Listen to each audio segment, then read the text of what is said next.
It looks like that the minutes are approved by the council. All right, getting down to business. I'm going to ask our general counsel, Eric Taubel, to step forward to speak to you about the conflict of interest and disclosure form. Just before he gets into this, I do want to make very clear that as we continue to mature both as an agency and as a council, we want to operate with the same sort of standards of transparency as do other boards, commissions, and councils in state government. None of the voluntary disclosure requires you to recuse yourself from a vote or from a particular discussion. It is merely a transparency mechanism because we have a lot of different interests on this council. And in the spirit of transparency, want to make sure that people are understanding as they're observing from the public the perspective that you bring to this council. So with that, I will ask Mr. Taubel to step forward. Thank you.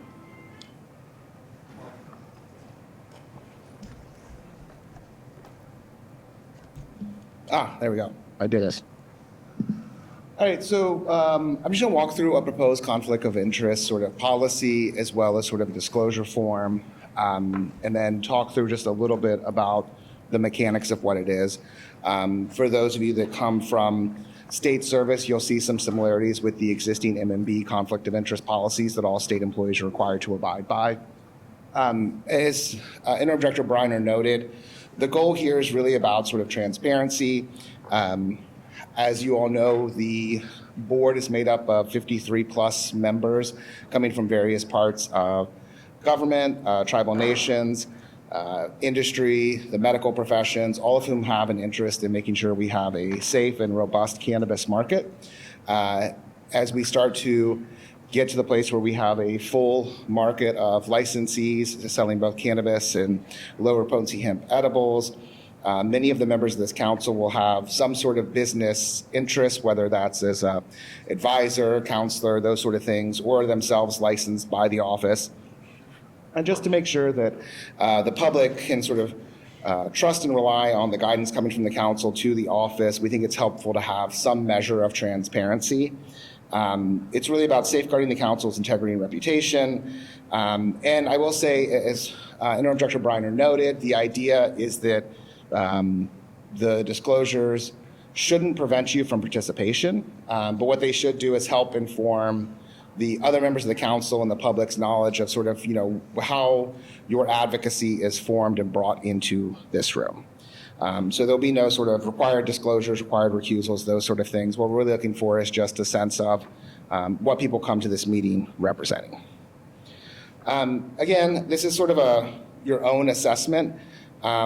Figure out sort of, as you look at issues that may come up in a given council meeting, if there's a particular issue that you think should be noted as a potential conflict, and then make that disclosure. I think, some people may have sort of a permanent ongoing, what some people might consider a conflict, if they have a license or something like that. Otherwise, it may be much smaller in scope around a specific issue that the council addresses. Like I said, we borrowed liberally from the MMB policy, so we relied on sort of three key terms: a conflict of interest, an appearance, and then also a personal interest. We'll run through sort of the definitions there in the policy. I think they're pretty common sense approaches, as you'll sort of note. The most obvious is sort of a real or actual conflict where your personal interest is impacted by business before the council and would compromise your ability to sort of be completely, objective on the issue. So one example is a resolution, a decision, or action that would result in some sort of personal or financial gain to a business you had. If the council was discussing something, one of the things we've talked in the past about sort of potency limits for certain products, and you happen to be a manufacturer of high potency edibles, like that might be worth people knowing as you bring that perspective. We still want the perspective. We want to know what the market thinks is needed and important, but again, sort of help clarify those discussions for decision makers if it's sort of clear how people are coming to the room. The appearance is the one that I think is probably the bigger one, which is always, it may not actually be a conflict. There may actually be no conflict. You may be able to separate yourself from what appears to be a conflict, but a person standing outside of the council and outside of the knowledge of your business may see that as the kind of thing that is a conflict. And so best practice is to disclose those in advance and say there isn't a conflict here, but someone might see one. And so I just want people to know I understand that and sort of report out that way. This is one where if you have a spouse, a relative, a cousin, maybe perhaps who works in industry, maybe it's one of those weird cousins you don't talk to that much from your mom's side of the family, but still someone might say that's your cousin. So it can be helpful to sort of put those out as well. And then we also went ahead and defined personal interest just because that can be a moving target if we don't put down some sort of markers around what constitutes that interest. And so definition out there, part of the policy. So I think what we would look for is like, read through, look at the Cannabis Advisory Council conflict of interest notice. We put together a notice, and I will say, again, the idea here is that it's not like it shouldn't be a heavy lift. It's mostly sort of a narrative approach of, hey, this issue's on the agenda for next session. This is something that people might perceive as a conflict that I want to disclose. We'll have you send those to both the chair, the director, the vice chair, and then Yingya as well. I do want to note that these are public and available. I mean, that's as I noted, the sort of purpose and thinking behind adopting a policy like this is to have the public sort of be able to rely on the information coming out of this council. I say that as a note because for some people, if you don't have a conflict, but you may in the future, and disclosure of that future conflict could be problematic to other ethical obligations you have, whether it's as an attorney and client privilege, things like that. Be cognizant that these will be public. And I think that that is really the sort of goal and idea here to ensure that we kind of have a level of transparency for people. And especially, like I say, given a large part of the room will be filled with people whose business is cannabis, I think it'll be very helpful. The other thing I'll note is part of the reason why we're going with sort of more of a informal approach or an approach that sort of is recommended, not required, is because for most of the people in this room who are sitting here, you were appointed. And as part of that appointment process, presumably you went through some level of review and vetting for these kind of conflicts. And so our belief is that everyone has walked into this room with good, clean hands in terms of, their appointment. But given the sort of work we're doing in the ongoing business, we think this will be a helpful tool to increase confidence and transparency. And that is my thank you slide. I'm going to ask for some guidance from staff. I wonder, because we're supposed to move to a discussion and adoption of the policy, I wonder if we take the motion and have the discussion or if we do an informal discussion. I think it's probably worth having a discussion first. I sort of think that it might be helpful to just ask questions and answer before we move to a motion, if that is acceptable to the council. For some nods? Okay. So questions for Mr. Taubel or for me? Ms. Moss. Excuse me. When would you expect the disclosures to be handed in? I think, again, I would say, I think of sort of two separate kind of categories of conflicts, the sort of like, for lack of a better term, like incurable permanent ones. For instance, if you own a cannabis business, you will continue to own a cannabis business until you sell it. And so that's one where I think after the adoption of the policy, like there might just be an initial wave of like, here's what it is. I'll sort of speak specifically, I think, knowing your professional background as an attorney is, I would suspect yours might be more ad hoc. I don't think it's a conflict that you represent cannabis clients. I think, if there was upcoming discussion at the Cannabis Advisory Council, for instance, about the transition from or something around like lower potency hemp edible enforcement actions. And if you happen to be representing a client in active litigation, I think that's when you might sort of note like, publicly, I'm the counsel of record for an industry participant whose business is subject to this issue. And then I would think, it's always our goal to get the agenda out, I think, at least a week or so in advance to the council. It's like those ad hoc ones would just come in, a day or two before the meeting or at the meeting if you brought it in. That sort of thing, I think, would make the most sense. Thank you. Other questions? And Marone, I'll ask you to help monitor questions that might come. from members who are joining us remotely. Other questions? Attorneys love conflicts of interest talk, sorry. Yeah, I was like, okay, how long then? Ms. Moss, do you have another Yeah. question? Sorry, we're annoying like this. No, that was very Minnesotan. What level of detail are you expecting? Like I say, I think, again, because because everyone came into the council through a process that reviewed them for these things, it's not, I don't think we need like really, really super detailed. I think it's mostly about high level transparency to say, like, there is a professional or personal interest I have in the outcome of this discussion, just so that, because the agency takes these discussions back into our office and talks about what we learned from people. And so as we're making decisions and take future action, I think it's helpful for us to ground in the advice we've gotten from people. And so if that advice has some sort of potential conflict tied to it, to sort of have the ability to say, we heard from many people who are in industry, some of whom have represented clients or some of whom own these licenses. It just gives us, I think, the ability to use the advice in a sort of better way. So I would say it doesn't need to get to like a really granular detail. I'm just sort of flagging that on this particular issue, I'm someone who has some interest in the outcome that is beyond purely just the sort of intellectual discussion of the issue.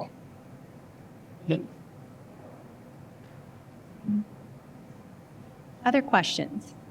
Yeah. It looks like Councilmember Lee has a question.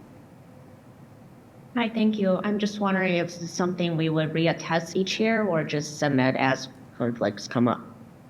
I think it would be as they come up, and I think we can even, especially if like we think the sort of ad hoc one will be more common, we can put something into the form that has like a sort of note that this is in response to a council agenda item or something like that. And I think we will retain, these will be part of our data retention schedule. And so for those members that are on the council, we'll retain them as long as you're on the council, so that you wouldn't have to refile them each year that we sort of renew. But once you roll off, they would be subject then to deletion at some point. Anyone else online? Any other questions from the council before we move to a motion? Thank you for the questions. All right, I will entertain a motion to approve the conflict of interest and disclosure resolution that Mr. Taubel just went through with us. Do I hear a motion? Second. I have a motion and a second. Any discussion, further discussion? Hearing none, we will take another roll call because you're so good at it. Abramowski, Bauer, could you repeat that? Aye. Answering the affirmative. Briner, Aye. Brunner, Burton, Chaplin. Aye. Oops, Burton, aye. Chaplin. Child. Aye. Cornish. Aye. Dawson.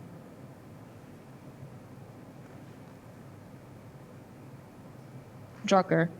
Yes. Oh, and Dawson, aye. Okay. Ennis. Glopman. Aye. Hanson. Aye. Holtz. Steve Johnson. Aye. M. Johnson. Aye. Jones. Aye. King. Aye. Chesick. Knight. Knudsen. Lee. Aye. Mackinnon. Aye. Marinkovich. Aye. Moran. Aye. Moss. Aye. Needham. Philbert. Aye. Oldham Smith. Aye. Foley. Cannabis. Cannabis. Prescott. Aye. Kuchner. Aye. Ratner. Aye. Shorter. Aye. Sly. Aye. Solomon. Aye. Thompson. Watso. Aye. Wilkin Simon. Wind. Wolf. Zach.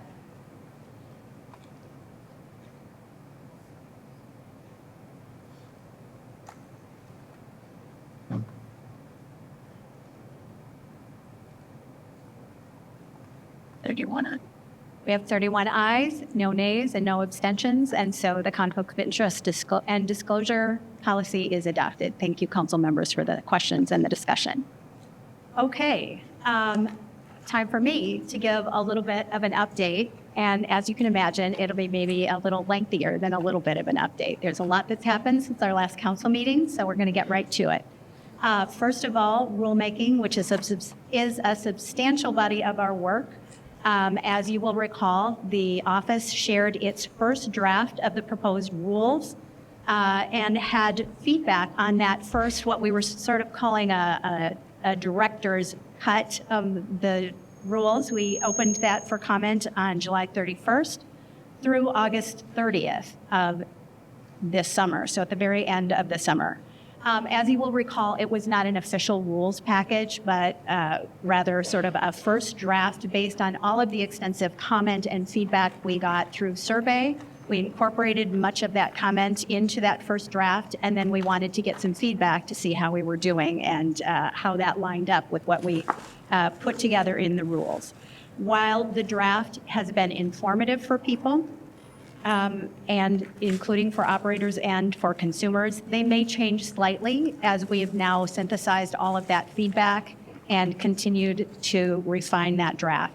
We sent them to the revisor's office in late July, or mid-July, actually. And for those of you unfamiliar with the rulemaking process, it is required by law that those rules are put into a legal form, that all rules are required to be submitted in. And so we are waiting for the revisor's office. We've gotten back their first round of comments. We now have to incorporate that. We send them back. So there's a little bit of back and forth. We didn't get that first version back from the revisor till just a couple of weeks ago. So it took quite a while to get them in the proper form.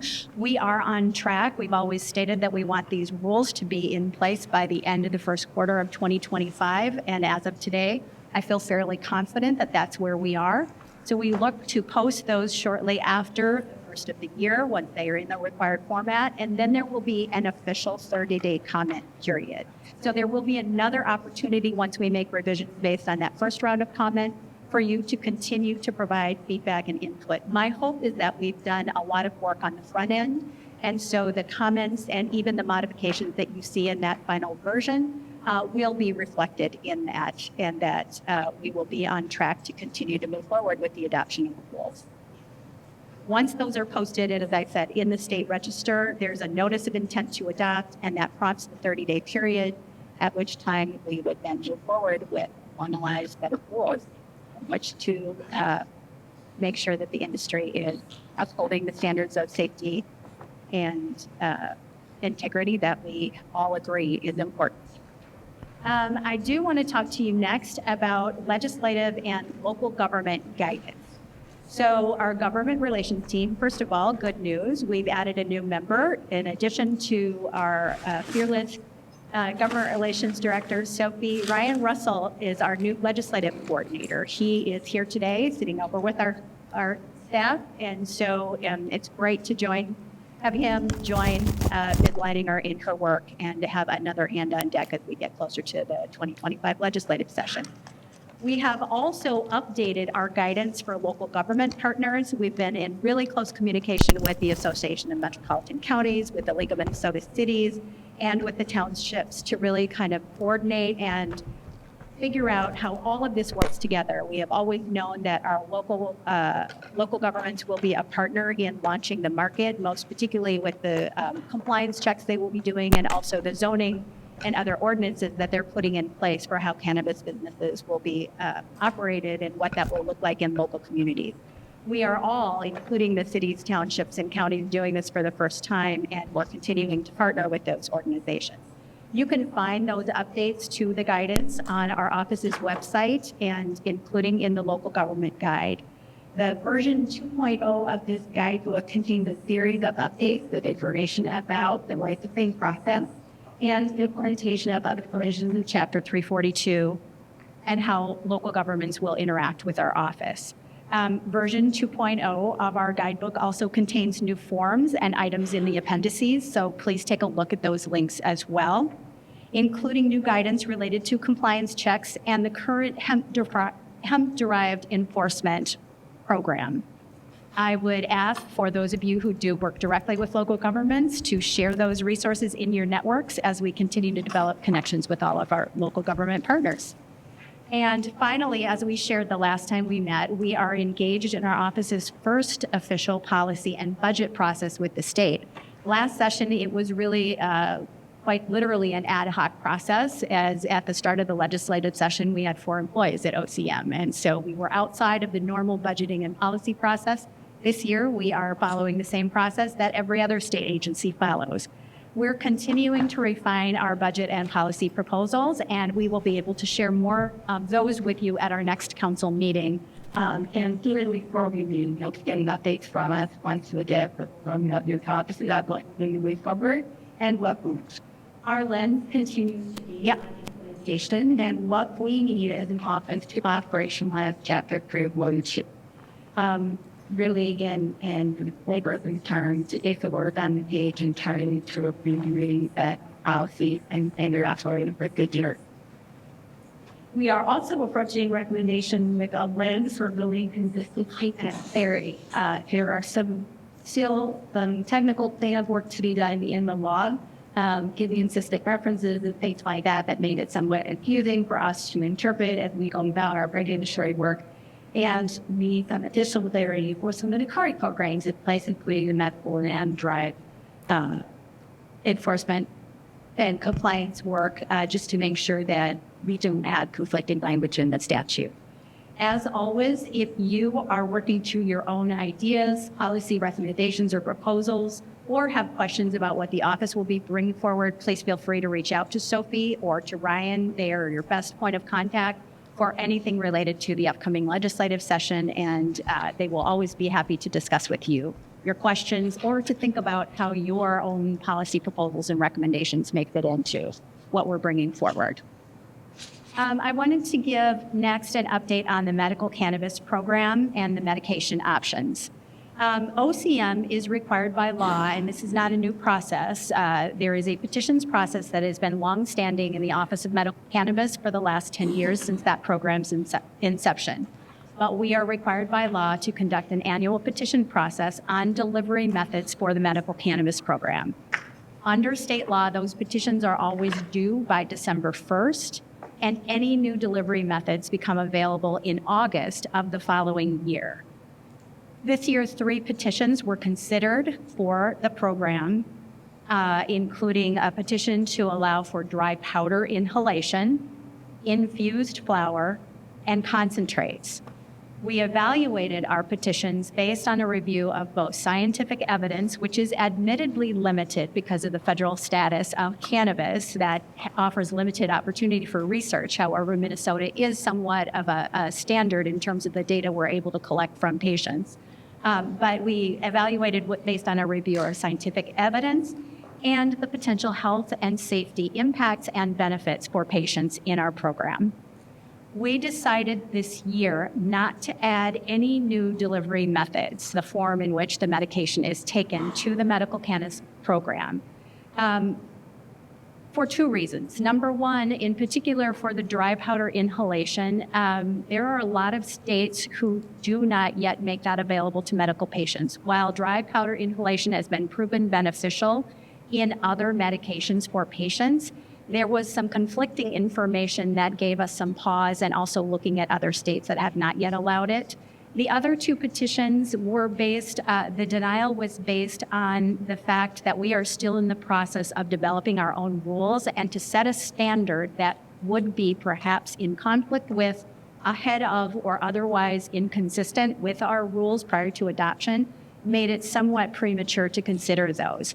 So petitions will be submitted each year. We have a number of other petition processes in statute that we are now responsible for. I think we have 5 in total. And so we're going to put them all on the same cycle. So all of our petition processes will open in July with decisions by December in subsequent years. And petitions that were submitted this year are certainly able to be reconsidered. Next, I want to talk to you or share with you an update about licensing. As you are aware, if you are following any of the news and information coming out of the office, there has been a lot of activity in this space since the last time we met.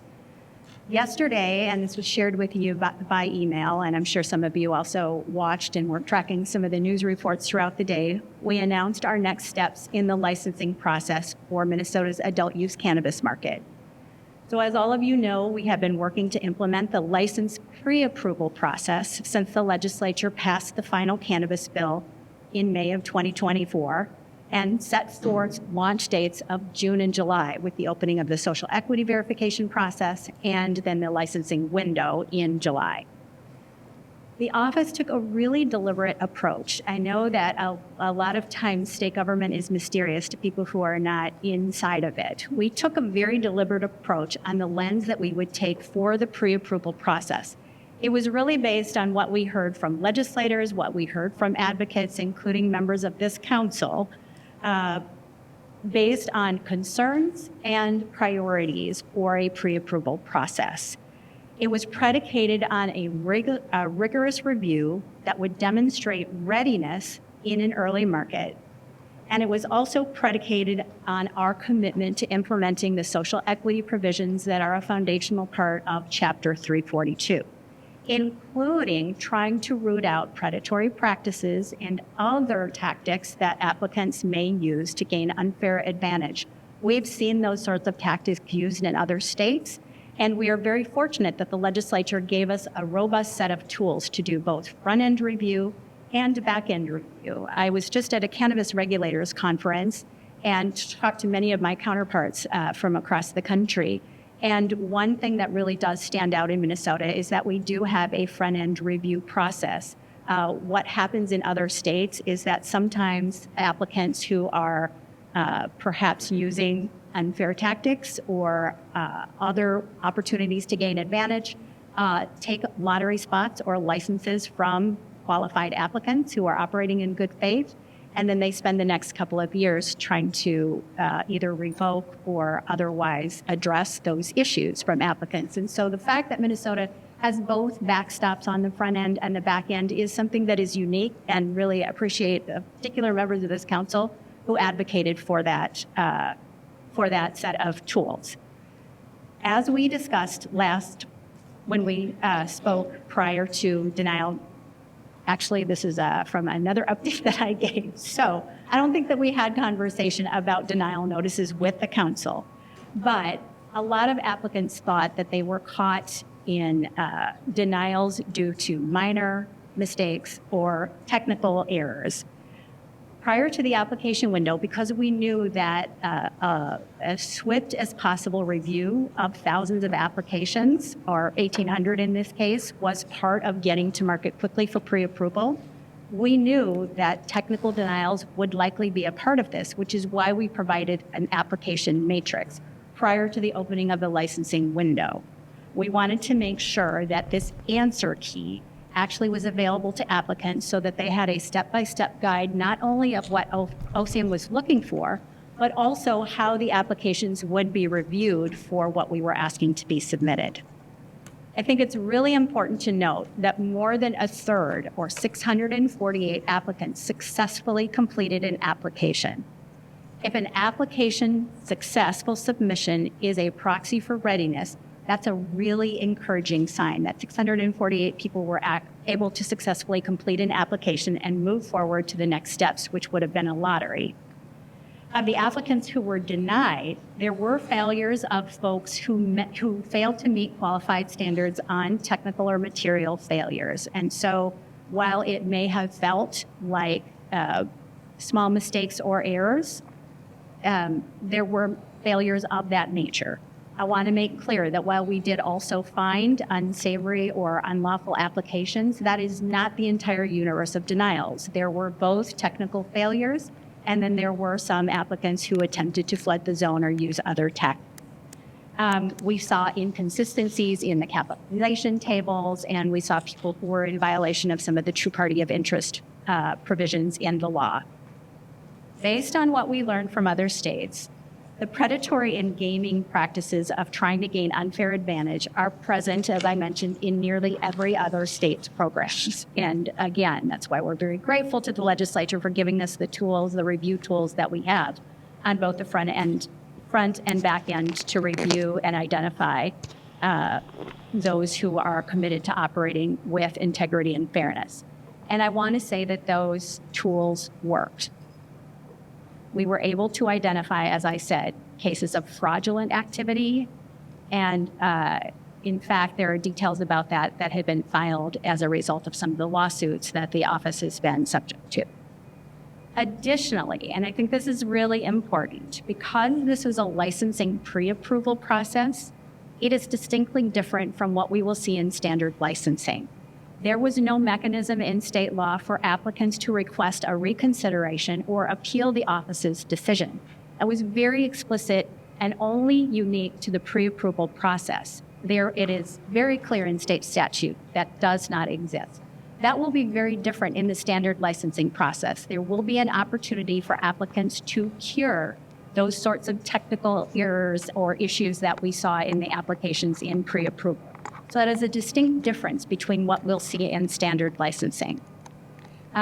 This also sort of hopefully helps explain the very distinct lens that we took for pre-approval compared to what we use or what we plan to use in the standard review process once we have those rules in place.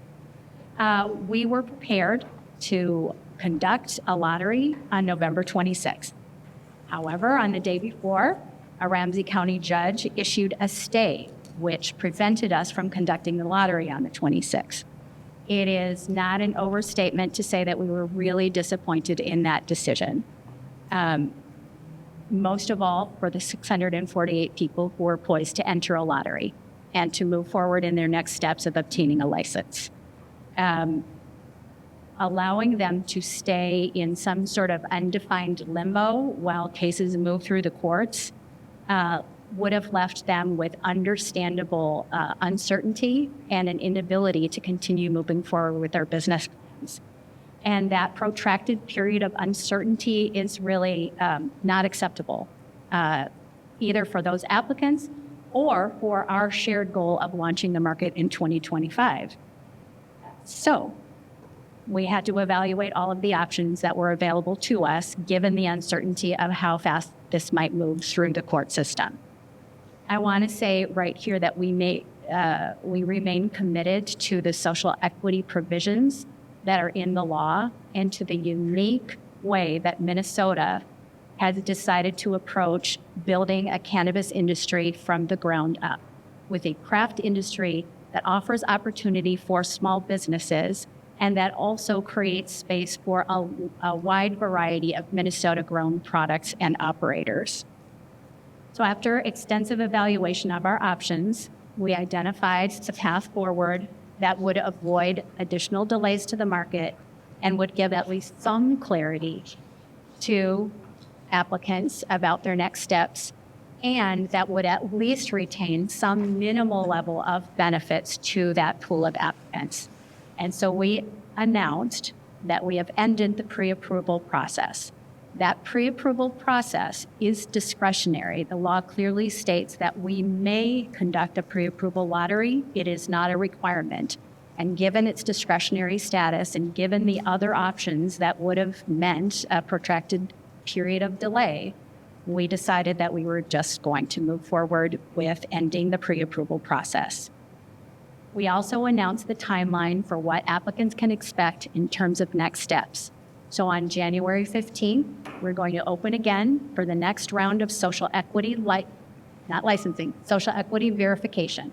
We know anecdotally that there are a number of potential social equity applicants who did not apply to be verified in this cycle because they weren't ready, they wanted more information, they had additional evaluation to do about their own business plans.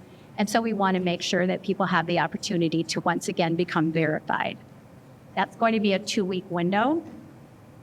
And then we're going to have a 2-week pause because what we also saw in this protracted pre-approval process was a really difficult overlap where people were still waiting to be qualified or verified as social equity, and the licensing window had opened, and they were waiting and got really close to the end of the window, and that's not ideal, right, for a complicated application that needs to be submitted. So we're going to take a 2-week pause so that those verifications can be completed, and then we will open our licensing window.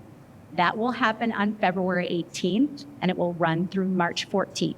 That window will be open for not just social equity applicants, it will be open for standard or general applicants as well. That will run for 2 weeks, and then we will begin, as we did in the pre-approval process, we will begin a review of how many applications we get, whether it's a dozen or 4,000. And again, because we're doing this for the first time, I don't know how many we'll get. I think that we anticipated in the pre-approval round getting somewhere between 1,000, maybe 1,200. We saw quite a few more than that. And so I would anticipate that we are going to get a substantial number of applications, and we will then begin the review process. I would also say that the review process will include the 2-week period that will allow for identified deficiencies or identified issues with an application to be cured or to be addressed. And so that's going to add a little time to the review, which bumps us to May or June to conduct a lottery for licensing. In the meantime, we've got a lot of questions from people about what happens next. So what happens next, first of all, for the 648 who were poised to move into the lottery is that they will continue and be entered in to the next standard licensing process. One of the things that is a small silver lining in all of this is that we have about 200 applications who in the standard licensing cycle will not be subject to a cap. I think we have 193 micro business licenses, and micro businesses in the standard process are uncapped. And so those 193, plus there are a handful of other uncapped license types, labs. I think we have 3 lab applications. We've got a couple of delivery applications. They will move forward on their next steps in the licensing cycle. So that means they'll move forward with their background check. They'll move forward with making sure they have their labor peace agreement. They'll make sure that they are continuing to work with their locals. And so they will continue on their journey without needing to worry about a lottery. Those individuals who did receive denials from the office will have 2 options. So they can either decide, this is not for me, I don't want to go any further. They can choose not to proceed further, and they can request a refund. We want to make sure that people have that opportunity. If they choose to continue, they will be issued requests for more information and given the opportunity to cure their application for the issues that were identified.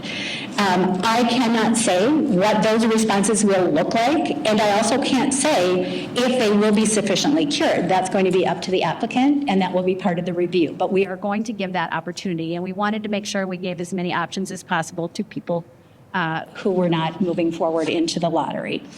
So the benefits of doing this are, right, it's not a perfect solution. I want to be really clear about that. And it doesn't mitigate the disappointment of people who were poised to move forward. And I'm almost done, I promise.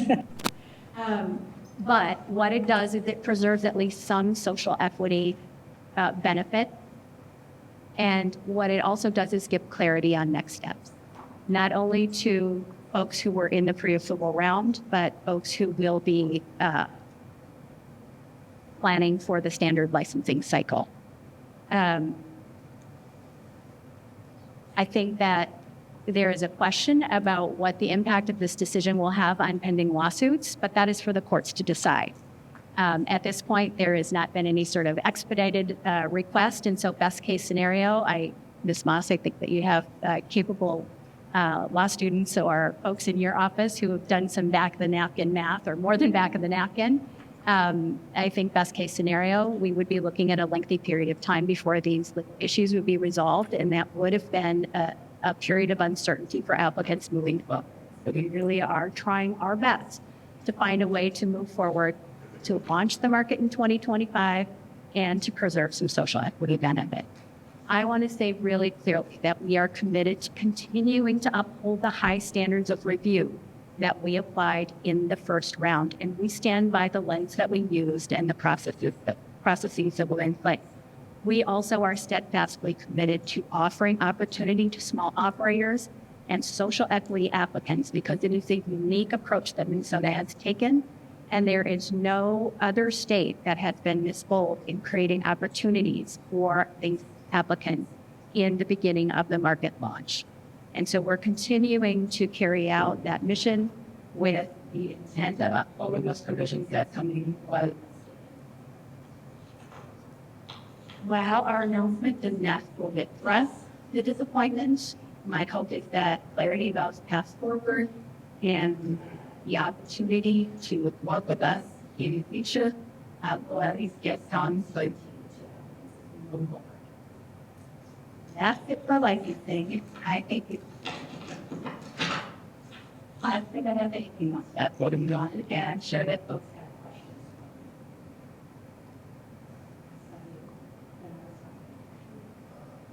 questions. Was not.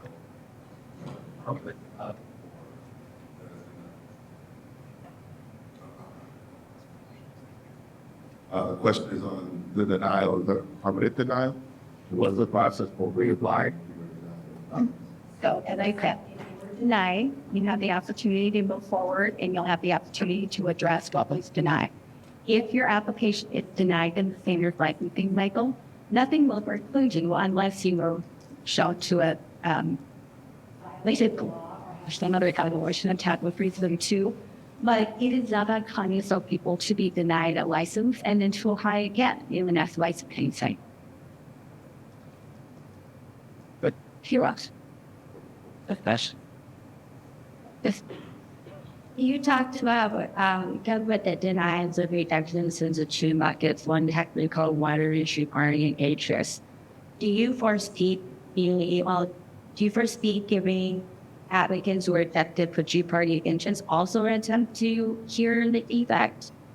Seems to me like that's as curable as regular technical. So I think that given some of the issues that are still pending, I would remind folks that there is a two-phase review and that there are certain disqualifiers in Chapter 342 that would prevent some licenses from moving forward, but I can't speak to specifics. I would simply say that we are committed to upholding the high standards and to making sure that the two-party interest provisions are operationalized. That's perfect. And believe it or not, I will question. I do believe it. Gosh, it's many gaps. Will you be able to get any kind of data on the application that went through the pre-approval process, like the number or types of injections, how many for each license went through? So I think we are committed to following the privacy and data practices clause that are in the statute. There is a certain point at which license application data does become public, and that we are also evaluating that data and will be able to make it available in a way that's consistent with free expression. Right now, we're sorting through a lot of the things we probably don't have available, but I think that's probably. But that's obvious. And when you talk a little bit about timeline for those that won't be subject to the lottery, those that where there is the cap,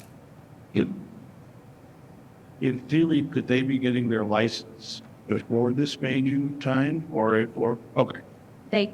Yes, they could. In theory, they could. So on what happens when we open for licensing, they automatically get their notice that they are moving forward to the next step in the licensing process. So as I said, they'll line up, all of the things that they need to submit to us. They'll work with their locals. They'll make sure that we get verification there compliance with their zoning ordinances. And then they'll let us know we're ready for a pre-opening inspection. We'll schedule that inspection, and assuming everything's in compliance, they will be issued a class license, and they will have the opportunity to open. I think one of the things that is encouraging is the 193 micro business licenses will be able to start cultivating if they choose to do that in their business. I'm going to ask somebody to mute. Yeah. Okay. Dr. Johnson, could I ask you to mute? Thank you.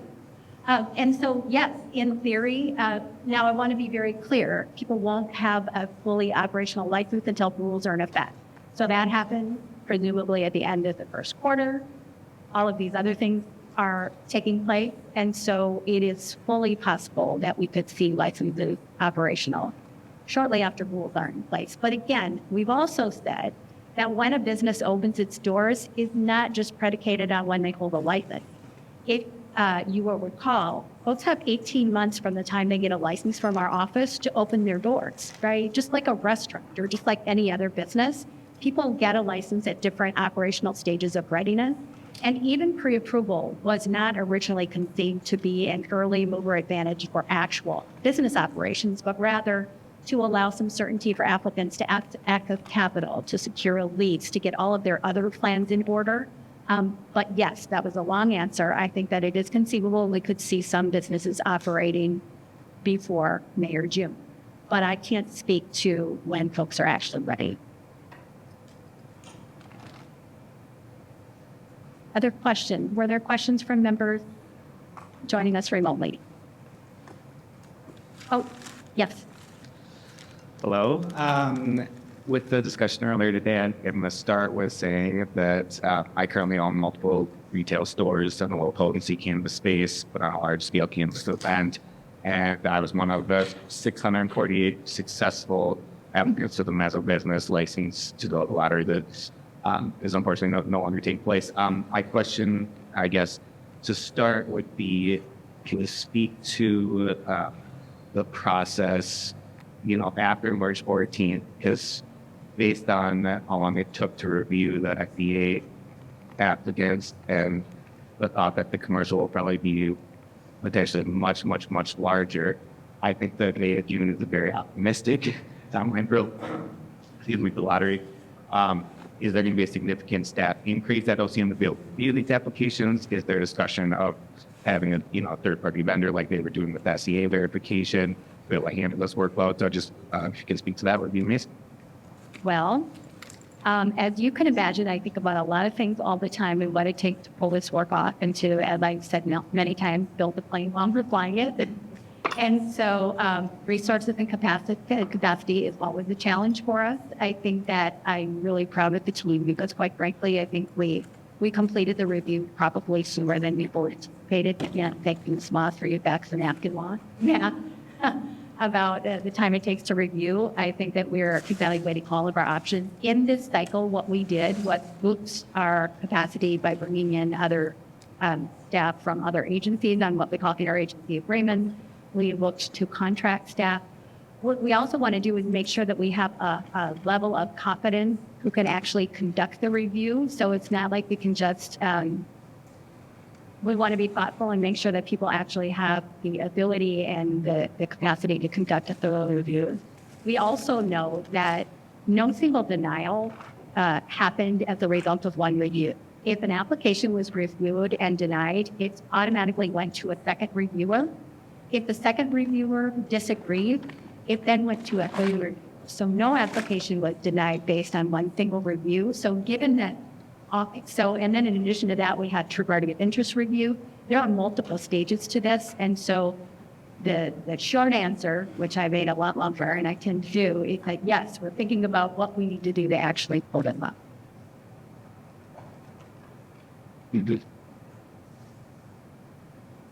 Question.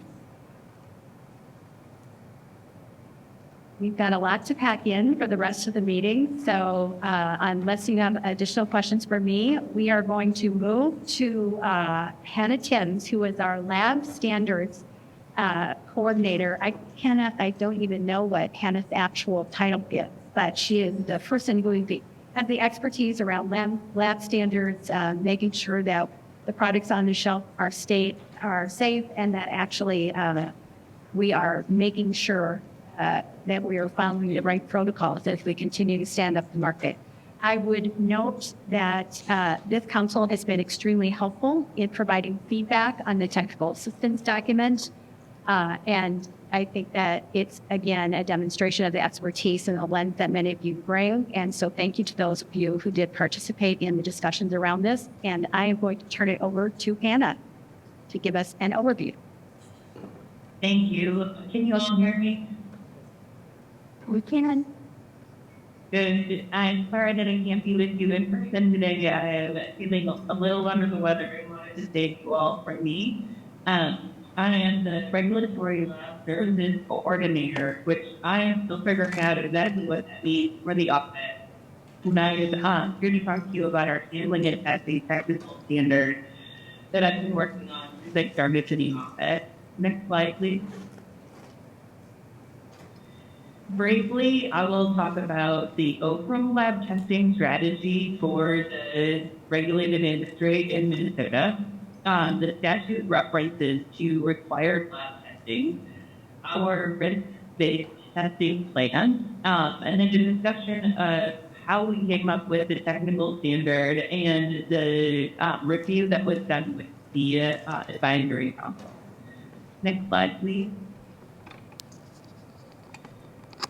So for cannabis flower and products in the state of Minnesota in the licensed regulated industry, there will be about 4 different ways that products can be tested. First is risk-based sampling and tested by the industry for research and development. You have flower and want to know if it's contaminated or want to know what's potency, you are able to send that in for testing as much as you want.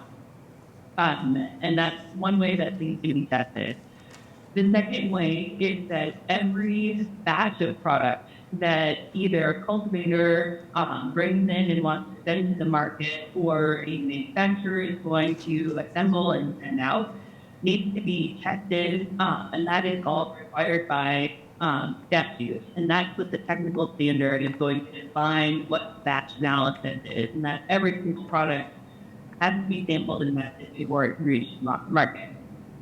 Third is that the office ourselves will be running a surveillance sampling and testing program where we go out and we take survey samples of the whole industry and use the reference lab run through the Department of Ag to test the samples and compare it to the data that we're getting from the batch testing and from the recorded input.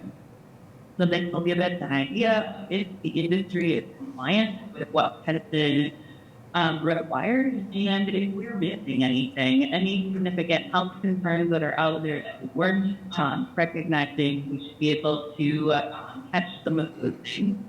And fourth, we'll have for-cause response testing if there is a public health issue and we need to do an intervention and figure out what's there. And so we're using the reference lab for number 3 and 4 and our state license lab for the batch testing, and that's what I'm going to talk to you about today. Next slide, please. So this has a lot of arrows on it, but the main point is that the OCM at the bottom is setting the safety standards for the regulated cannabis industry. And these standards affect both cultivators and manufacturers, the license flag, and what happens to the product. What is allowed to happen is based on those testing requirements. So in this diagram, if you start at the left, cultivators and manufacturers are required to report their crop inputs and report any solvents or catalysts that are used in making their products. And they do that through the statewide monitoring network, which is currently metric. and they will sample their product before it's ready to move through the system. When they request that testing through Metric, it alerts the office that they are moving to the next phase. The licensed lab will perform the required testing per the standard that we have in the test standard document, and the results will be sent back to the cultivators and manufacturers and the office so that simultaneously we know the results and what that means for eligibility to move through the market. And Metric will be a way to check and regulate the product as it moves through. Next slide, please.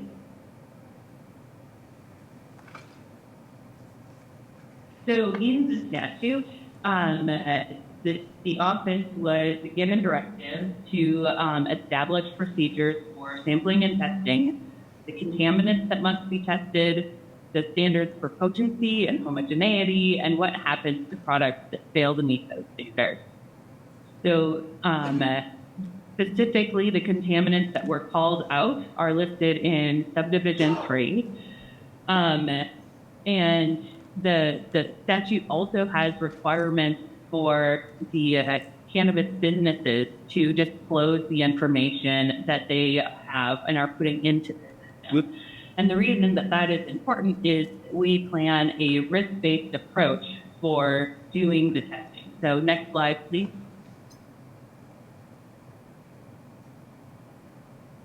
So for contaminant testing, the statute calls out microbial, mycotoxins, heavy metals, pesticides, residual solvents, and foreign matter.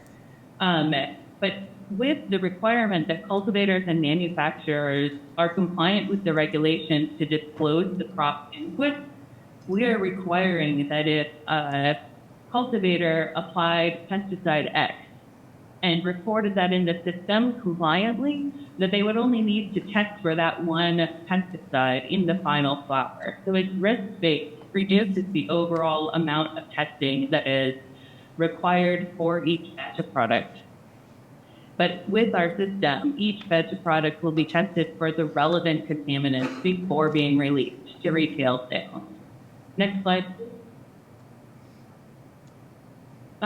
Potency must be evaluated for all products in their final form before being released for sale. And if there's a label claim for the amount of cannabinoid or terpenes in a product, then the lab testing must match that label claim plus or minus 15%.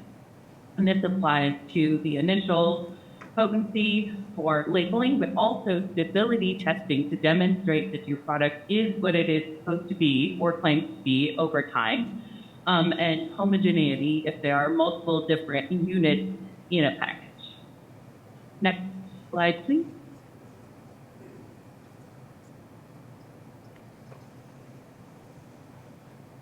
Can you go back one? Thank you. So we have assembled a flow chart for what it looks like to catch all of the contaminant levels as a product moves through the system. And this chart is probably much too small for you to see all at once. So I'm going to go through it step by step, and then I will come back to this. So next slide, please.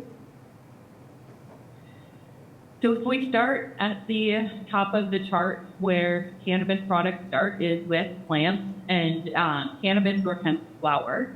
If you have flower that is going to go directly to the market, there's one step stop between your growth and the market. And so you have to test for all of the relevant contaminants. Microbial, mycotoxins, heavy metals, pesticides, foreign matter, potency, and stability on that flower before it can be released for the market. If, however, your flower is going to be used to make a concentrate, you don't have to do any testing on that flower, but we recommend that you look at microbial, heavy metals, pesticides, and potency because heavy metals and pesticides and microbial can be concentrated through the extraction process. So you don't want to make an extract with flour that's not good. However, we don't require that testing is done because that is your risk that you can take as a cultivator or a manufacturer. Next slide, please.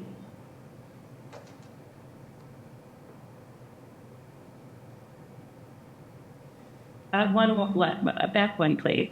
There you go. If you have your concentrate, so you had flour that you tested if you wanted to before you made your concentrate, there are 3 different ways to have a concentrate in our scheme. One is with a cannabis or hemp extract or resin extracted without solvent. And then you would need to test for microbial, mycotoxins, heavy metals, pesticides, potency, and stability.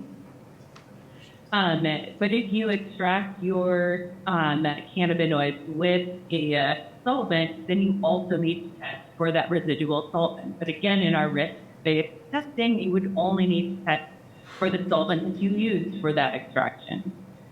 If you have a hemp-derived extract and you use that to make artificially derived cannabinoids, then you need to additionally test for catalysts that are used and for the purity of your cannabinoids at the end of the testing before it is able to be used for something else.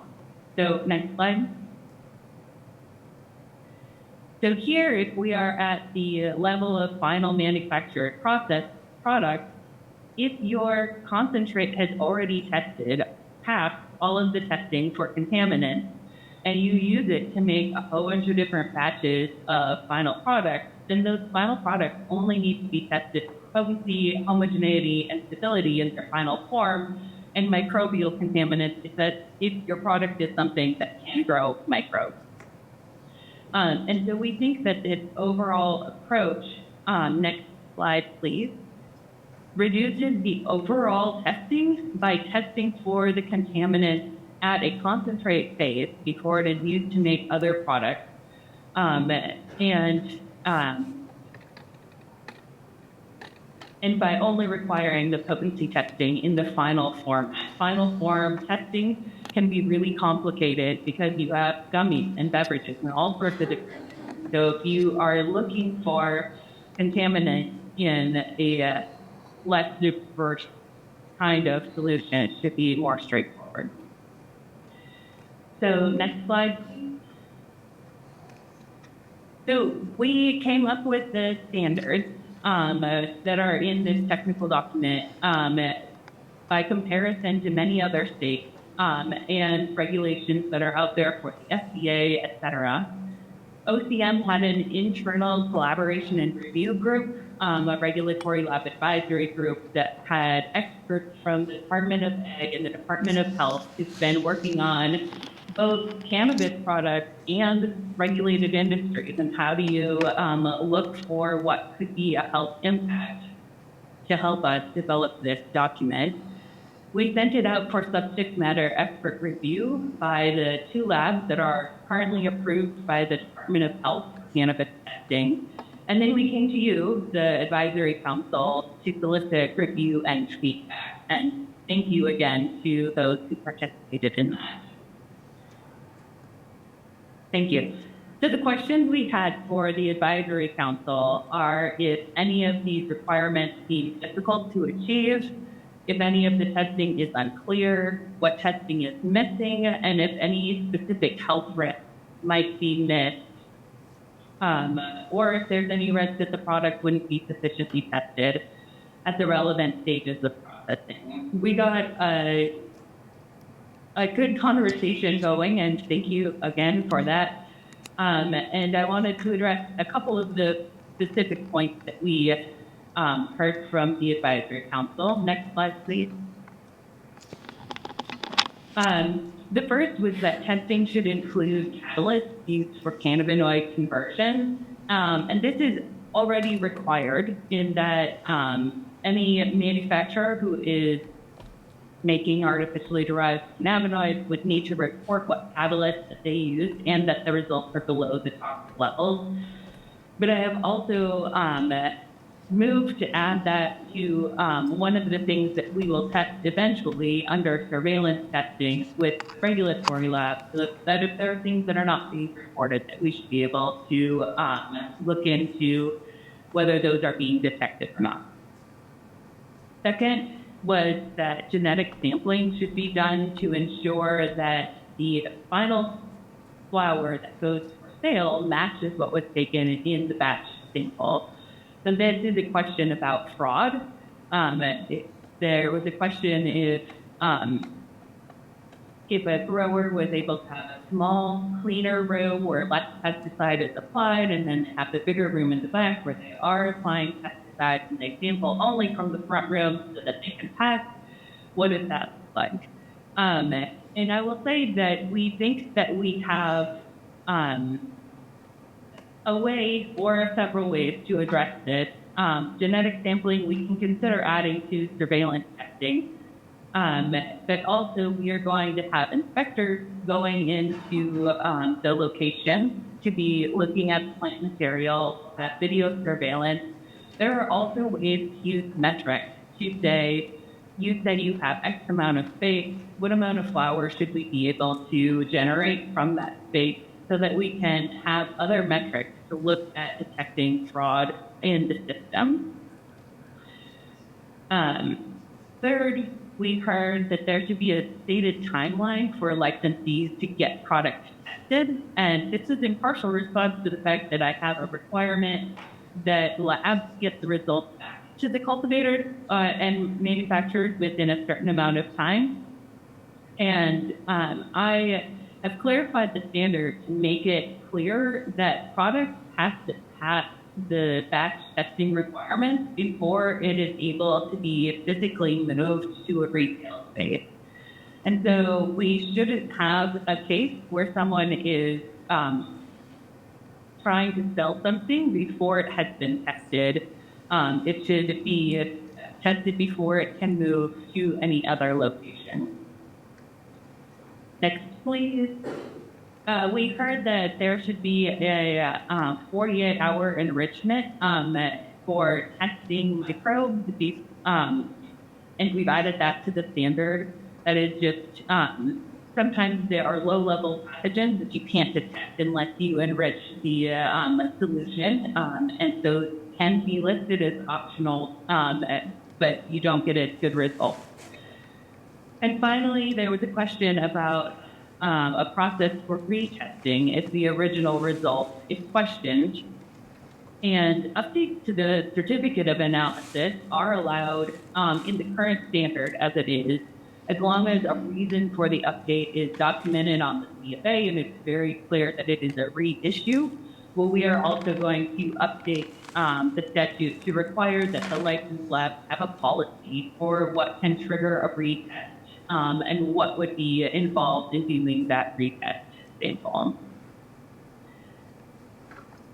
And with that, thank you again for those who provided feedback from council and for the people who helped to generate the document in the first place. And if you have questions, you can reach out to myself or Margaret Wiatrowski, who I think is with you in the room. Have questions. Hannah, I believe there is one question from a council member online. And yes, Margaret is in the room and she waved from the table back on the right, or it's on your left. But Hannah, there is one question. Is it the question, is the 15% window for cannabinoid amounts in products is the standard value used for other supplements or products? Yep, that's it. I don't know what windows are used for other products. That is an excellent question. 15 or 10% is pretty standard across the cannabis industry in other states. And we specifically had questions from both manufacturers and the labs about increasing the window from 10%, which they found to be pretty tight. And 15% was in line with what we've seen in other states. And it looks like there's a follow-up. If you could just ask Ms. Timms your question.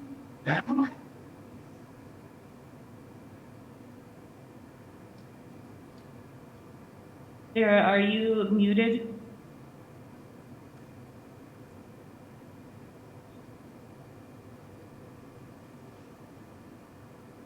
If we're not able, we can't hear the question. So if you're not able to get it, feel free to just reach out to Ms. Timms. And if it is a question that will contribute to this conversation, we can also share the response with council members in a follow-up. I can read Sarah's question You got it. quickly, which is that there's a risk of the system getting backed up if labs can't handle the volume of testing requests, and if there is a plan to scale up the lab testing.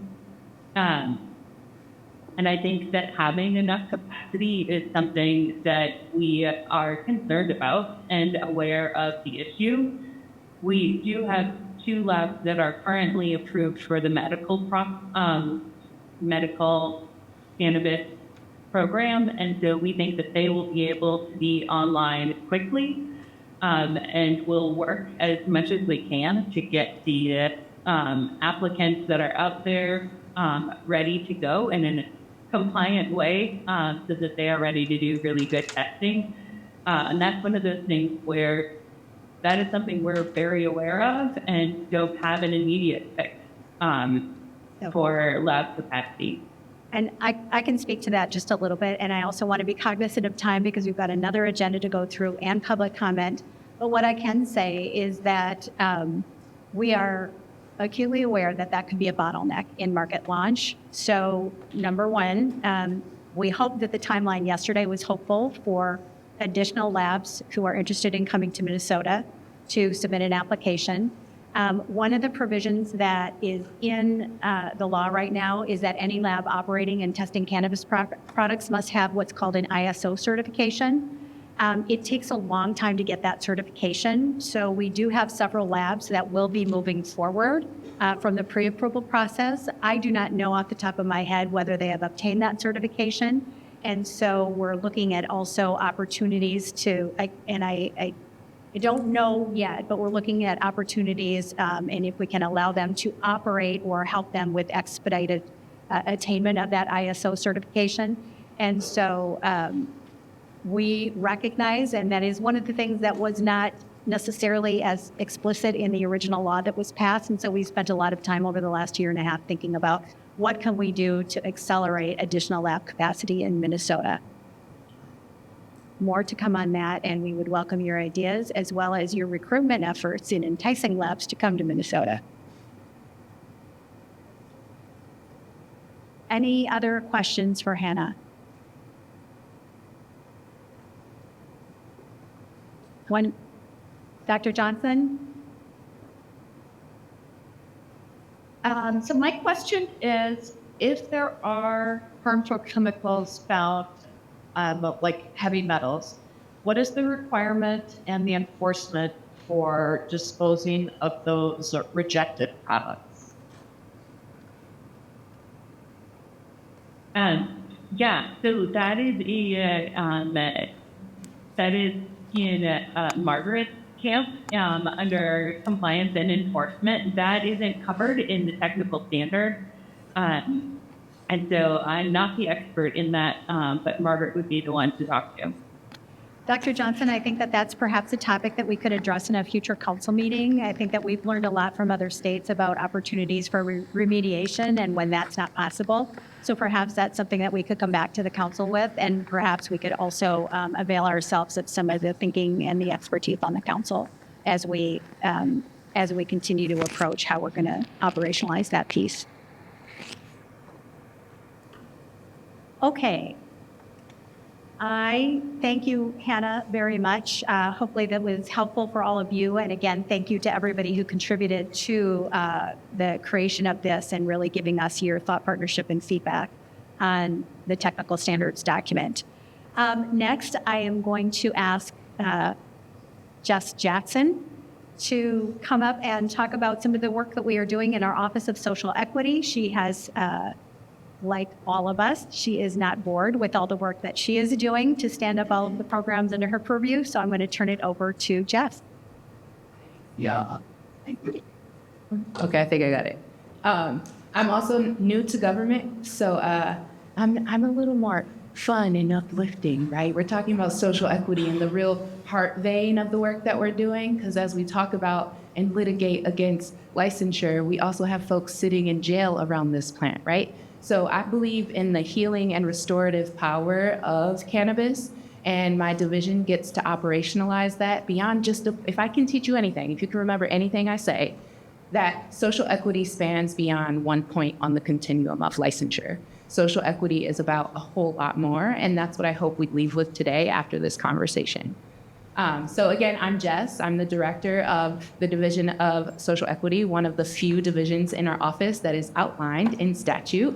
And what it says about us in statute is that the Division of Social Equity, which is housed within the Office of Cannabis Management, promotes development, stability, and safety in communities. And I have an asterisk right there around communities, because we're like, what communities are we talking about, right? And the way that we talk about our social equity eligible communities are the communities where long-term residents are eligible to be social equity applicants. And so we are talking about communities that have experienced disproportionate negative impact from cannabis prohibition and usage. And if you're not familiar with how we define a social equity applicant, because that's how we delineate which communities we want to prioritize in our outreach and in our reinvestment strategy, we're talking about the military-affiliated communities, right? Like those veterans and the folks who have been dishonorably discharged for cannabis. We're talking about the justice-impacted communities, those communities that have been over-policed, those folks who carry convictions, the dependents of folks who carry convictions, and also the parents and guardians of folks who carry convictions, which is very robust in our definition of justice impacted, and that's really dope that Minnesota did that. We also are talking about those economically disenfranchised communities, the ones that have higher than average SNAP assistance, that are labeled with the CDC Social Vulnerability Index, the ones that have the lower than average family medium income, right, and that have higher than 20% the poverty rate. And we're also talking about early stage farmers, so those farmers that are between $5,000 to $100,000 in revenue. So when we're thinking about communities that have been most disproportionately harmed, we're thinking about communities where these folks are more likely to live. And we're looking at like, what is the density of those folks? Does this community have higher than average veterans? Is it also CDC, have a high CDC social vulnerability index, right? So we're thinking about the density of those populations within these communities as we're doing targeted reinvestment and talking about the support for social equity qualified folks. What we do in the Office of Social Equity, Division of Social Equity, is not just the reinvestment and the grants, and I'll talk about that today, and we're really excited about where we are in that progress. But we get to engage with and represent those communities that we talked about, specifically from the lens of feedback. That means that we get to receive lots of complaints all the time, and that's something we're excited about because feedback is a gift, and we get to amplify that and leverage that in our reforms and our changes. We also get to administer grants, which is our Can Renew and Can Grow grant, and I'll get a little bit into that later on. We act as an ombudsperson, which again, we investigate and facilitate dispute resolutions around those complaints that are coming into our office. And then we are the data leg, right? And we also manage the transfer process for those social equity qualified businesses that are seeking to transfer to another social equity qualified individual or business within that first 3 years of operation. And we act as a data arm where we're reporting out to our office and to legislators about the progress of our programming. In our office, we have a team of 8, me, the director. I also have our ombudsperson, which is new. I think under a week. Sean is in the room though, if you want to wave Sean. We have our social equity analyst, who is Brianna, who's also new, I think under 2 weeks. And we have our grant manager, Lucy, in the back. And one of our grant coordinators, Steph, is online with us today. And we are still building our team as we sail and build this ship. So we will be onboarding our next grant coordinator in January. And we are in the middle of interviewing for our executive assistant. Please note, everything in this is in progress. I'm here to get your feedback, to solicit feedback from community stakeholders. You are a key community stakeholder. So anything that we mentioned today is not final and could change. And all of the final and up-to-date things will be on our website. The website is linked at the bottom there. So sign up for our listserv and make sure that you're staying up to date with things as they change based on the feedback that we receive. So remember I said, what was the thing I said about social equity? It's more, well, that's why I got the curve. Oh, it's this thing? It's this red dot, right? There it is, right? Licensing is just one red dot on this whole continuum, right? When we talk about social equity, we're talking about development. And so some of the things that we did as we enacted this law and regulation around cannabis, we did a lot of intentional community engagement and a lot of deep listening, right? Not just from the perspective of those who have been disproportionately harmed, but those who have industry experience, those who are our scientists, those who are our doctors, those who care about our youth, right? All of these perspectives went into a law that is seemingly complex, but very thorough and robust to consider all of the voices of the community and make the most positive impact for the common good, right? That's what government is supposed to do.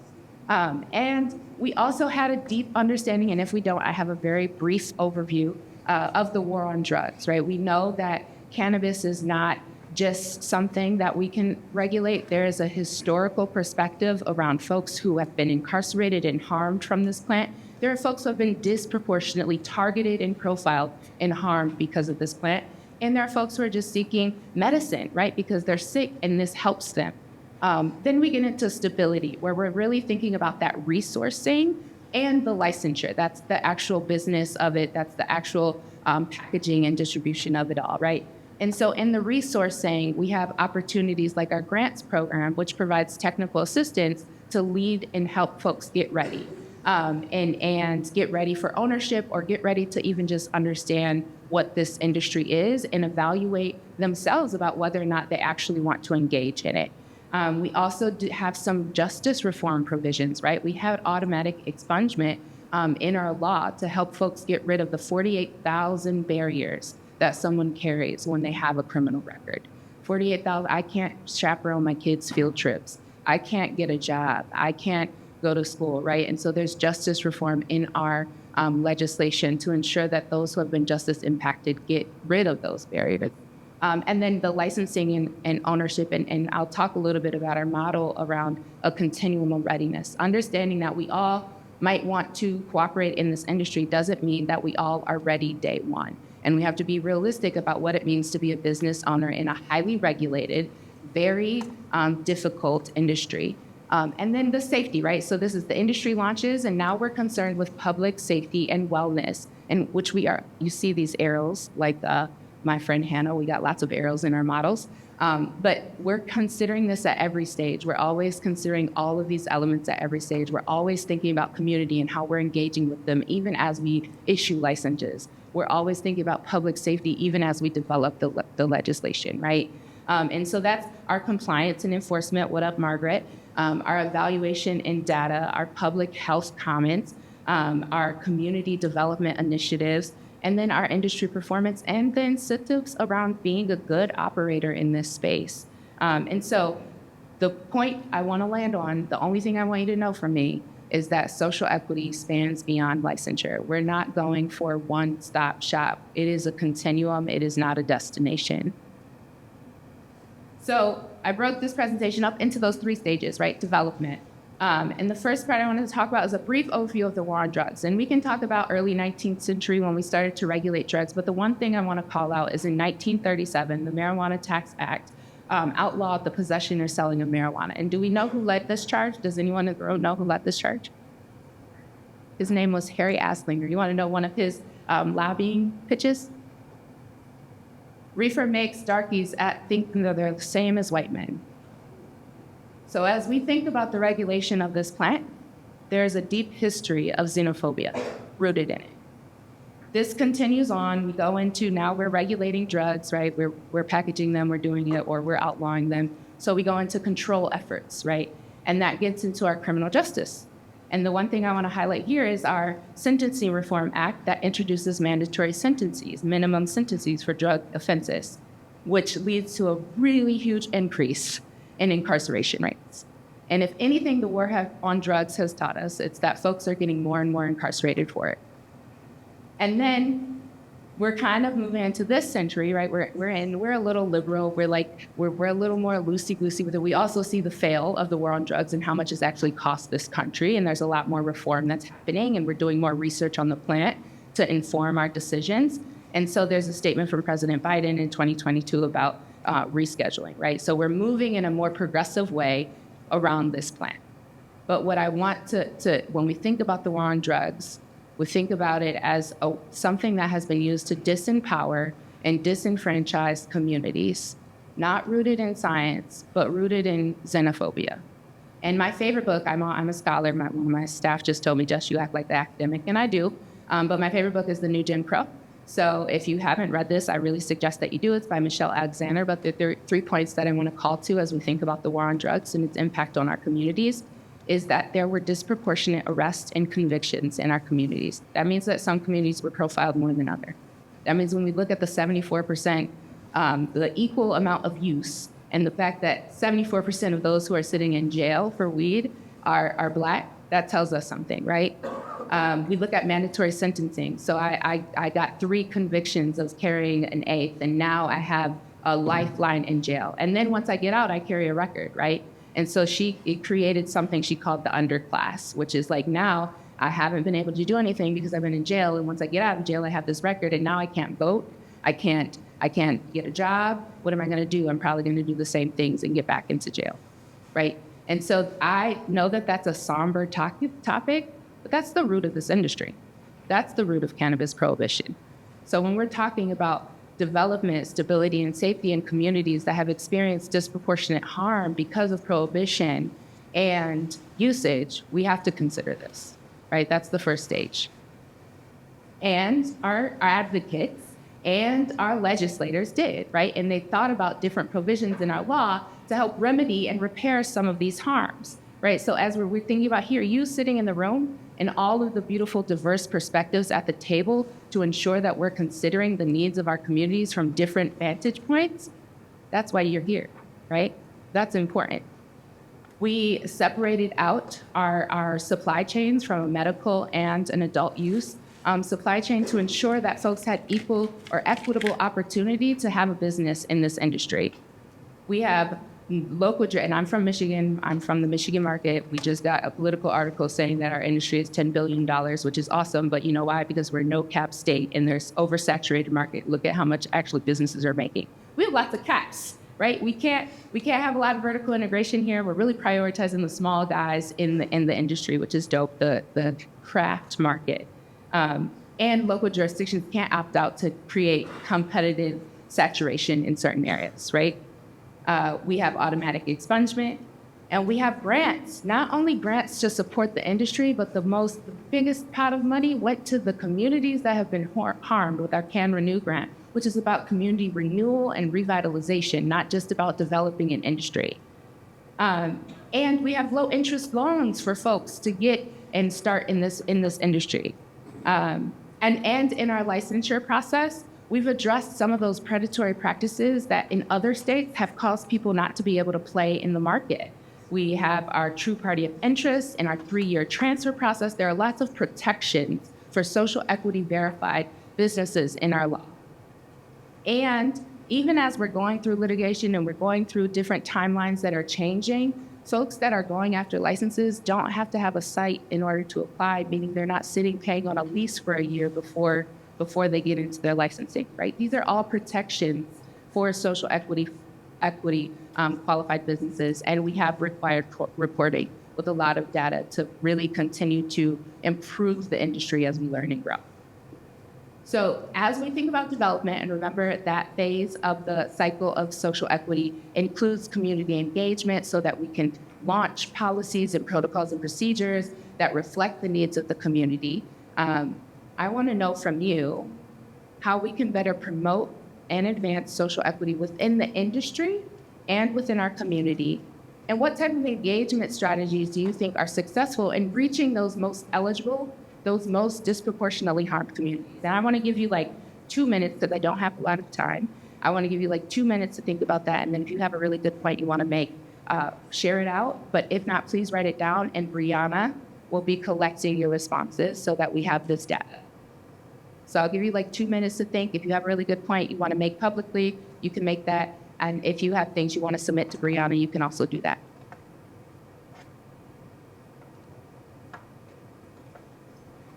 And Lucy is also capturing the comments in chat. So if you're putting them in chat for our folks online, Lucy is capturing those. Want to take 2 minutes? Yep. Back to queue. We're at 1 minute. So you got 1 minute left, y'all. Great. And of course, you can always send thoughts if you want to expand on them. You can also send them through Yinge. She'll make sure that Jeff gets them.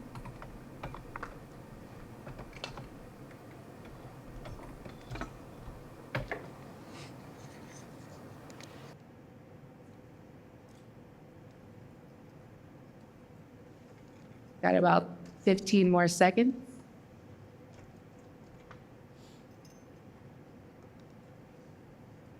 And I think for the sake of time, I'm just going to power through. And if you want to make your comment publicly, if there's time at the end, I'll give you that. If not, please just give your data to Brianna. And if it's in chat, Lucy's collecting that for me.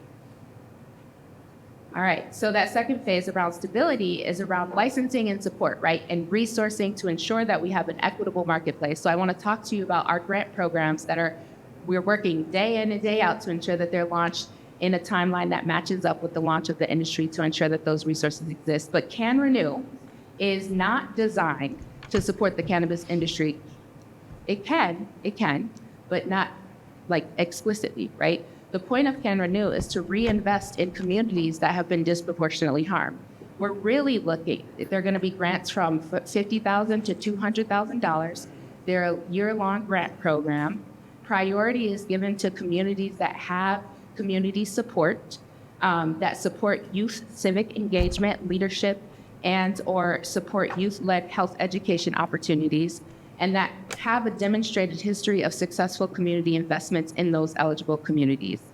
And we're specifically looking at projects that enhance economic development in those communities, that improve social determinants of health, that enhance violence prevention, that are centering youth development, that support civil legal aid, or any other community strengthening initiative. And again, these investments have to be made in eligible communities. So we're looking at communities where social equity applicants are more likely to have been long-standing residents. And again, the projects don't have to relate to cannabis. So some examples to think about around economic development could be around housing stability, right? It could be around addressing food deserts. For civil legal aid, it could be reentry work that supports folks after they get out of jail, right? For improving social determinants of health, it could be a mental health clinic to ensure that folks who are experiencing PTSD have the appropriate resources to navigate life, right? So these do not have to be specific to cannabis. And in that first year, we have $1 million fund, but in 2026, we'll have $15 million to reinvest. And Can Grow is the industry-focused grant that our office facilitates. And that's specifically to support farmers for entering into the industry, entering or expanding into the industry. And we define farmers per state law chapter 500, which is a person who regularly participates in the physical labor or operations management in a person's farming operation. And that could be soybean farmer. It could be a hemp farmer as well, right? But it doesn't have to be a cannabis farmer in order to qualify. It could be any agricultural farmer. And we want to help them enter and succeed in the legal cannabis industry. And so that means we have 2 different types of resources that we provide to them. And the 2 different sets of resources that we provide are technical assistance, so our TAG branch is $10,000 to $50,000. And those are for folks that want to educate farmers around compliance, around the regulatory structure, around the risk associated with entering cannabis as a farmer, because you might be federally insured, and what's the risk of going into cannabis when you have federal insurance, right? Then we also have, and this is really dope to me, low interest, it's low interest loans that are small, from $2,500 to $50,000 to support farmers in an activity that they wouldn't have otherwise engaged with without the loan. Now, these grants go to CDFIs and organizations. A farmer is not technically getting a grant or a loan from us, but these grants ultimately touch and impact farmers. So again, we had two parts with Can Grow program, is our technical assistant grant and our revolving loan grant. I wanted to get into a little bit around how we're thinking about technical assistance, and we talk about readiness all of the time, right?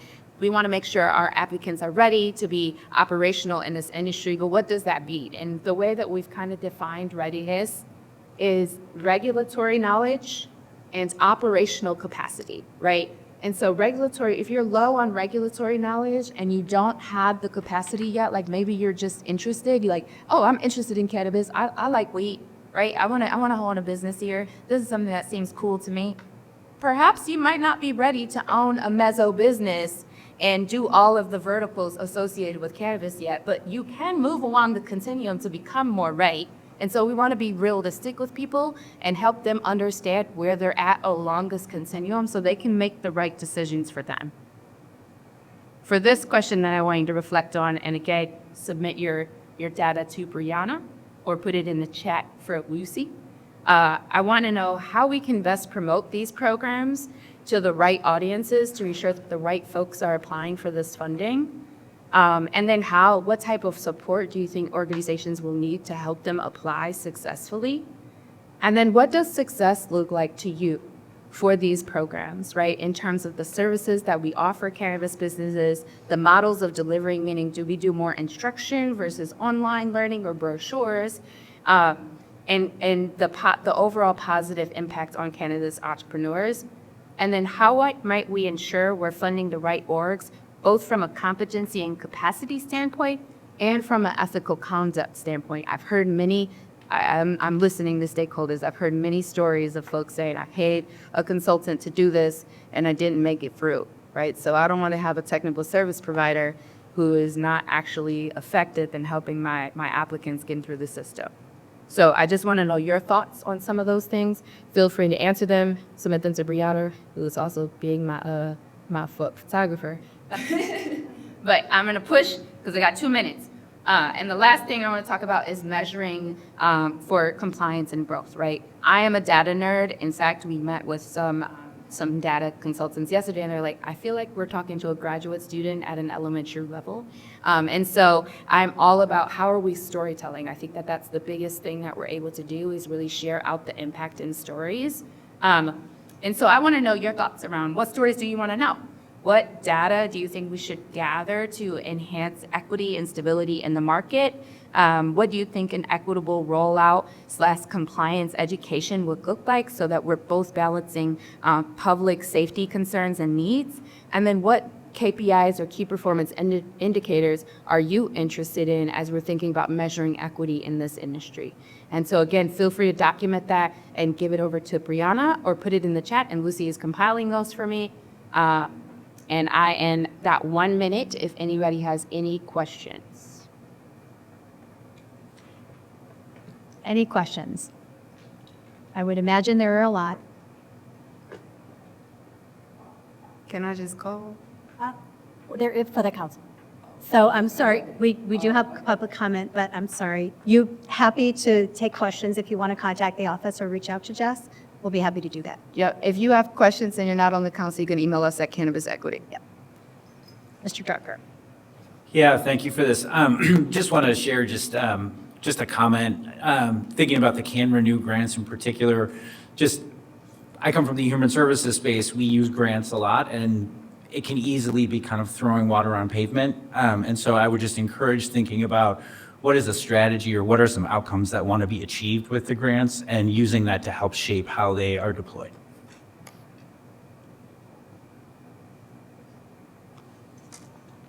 I'm looking online and I do not see additional questions. And again, I would invite you to continue reaching out to Jess and her team. And I think this is a really important space for council members to weigh in with your thoughts and your feedback. Okay. I also realize this has been a very heavy meeting of sharing information with you, but it's also a demonstration of how we intend to continue to engage with you as experts and the unique lens that this council brings. So there is a lot of conversation that happens in between the meetings, and we will continue to reach out to you as thought partners, advocates, and experts. We now have reached public comment. We have 4 individuals who have signed up to provide public comment to the council. I will call on you and you will be given 2 minutes. If you, Yingya will be timing you and giving you the heads up at about 30 seconds that you have, that you're approaching the end of your time. If you're not able to conclude your remarks in 2 minutes and you have any sort of written testimony, please submit that to us and we will share that comment in full with the council. And then I would also remember this is public comment, and so we will listen to your input, but it is not a time for response from council members or from staff. So with that, I would invite our first person, and forgive me, I am likely to mispronounce names, and so please, please correct me if I'm mispronouncing your name. We'll ask you to come to the table, identify yourself, and then share your comment with the council. Our first commenter is Adi Salagrana.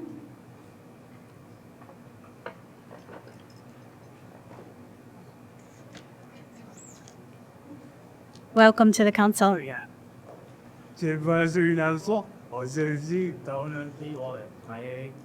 Turn on the microphone.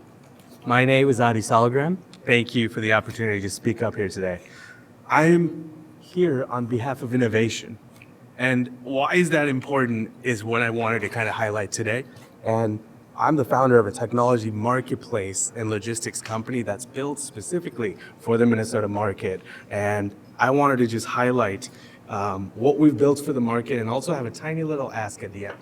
So similar to OCM, what my team and I have been tasked with is build a digital marketplace. And why is that important? Well, the customer, the end user starts digitally.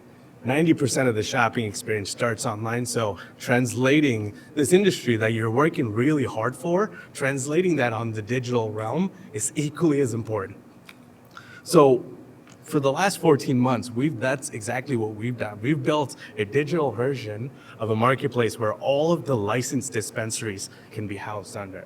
And with that comes great control, great safety. Dr. Johnson asked about, how do we regulate the market if a testing goes wrong? With digital marketplace tools, we can turn off that SKU and kind of regulate the market in a way. And the fact that there's not as much e-commerce language in the bill is a little bit concerning. In other industries, there's IMAP policies, minimum advertised pricing, and things like that that are kind of missing from this chapter. And so that's one of the things I want to bring up. But the last thing I'll say is, we're not the Dakotas. No offense, but we're Minnesota. We have a hub of innovation, and I think how this industry comes to life is really important. And that's what it takes, I think, to build an equitable future. And with the social equity applicants that get a license faster than the general, we have a turnkey marketplace that gives that speed to market advantage. So that's what I wanted to highlight here today. So my teeny ask lastly is help us help you.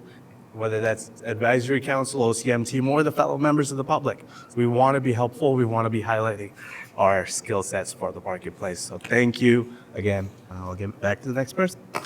Thank you for your comments and for addressing the council today. Next, Kayla Fearing. Ms. Fearing, could you approach the table? Good morning. Good morning. Got a couple comments here, guys. One second here. Good morning, Advisory Board. Again, my name is Kayla Fearing. I run a business called Healing Fear Consulting, which is a patient consulting company. First and foremost, no concentrates is an absolute slap in the face to chronic pain patients in our state medical program and recreational patients that may not be able to get a medical card. Are we just trying to continue the opioid epidemic here in Minnesota because concentrates are some of the most proven, best medical resources for people with chronic pain using cannabis? This will continue to make Minnesotan patients criminals, felons if caught with concentrate, and force them again onto a black market for their chosen medicine, or for them to continue to take advantage of neighboring states using reciprocity for their price tags. I strongly encourage the OCM to reconsider concentrates as soon as possible. Secondly, I have a few comments on the licensing situation we have at hand here. Can we get some more information to the Minnesota applicants claiming that they don't understand why they were denied? Secondly, thank you for catching the people who did seek to dominate what we want to be a Minnesota small business market. And then how can someone who didn't fill out their application write, quote unquote, learn how to improve it in the future. Also, please make possible applicant data public as soon as possible. Thank you. Thank you, Ms. Fearing.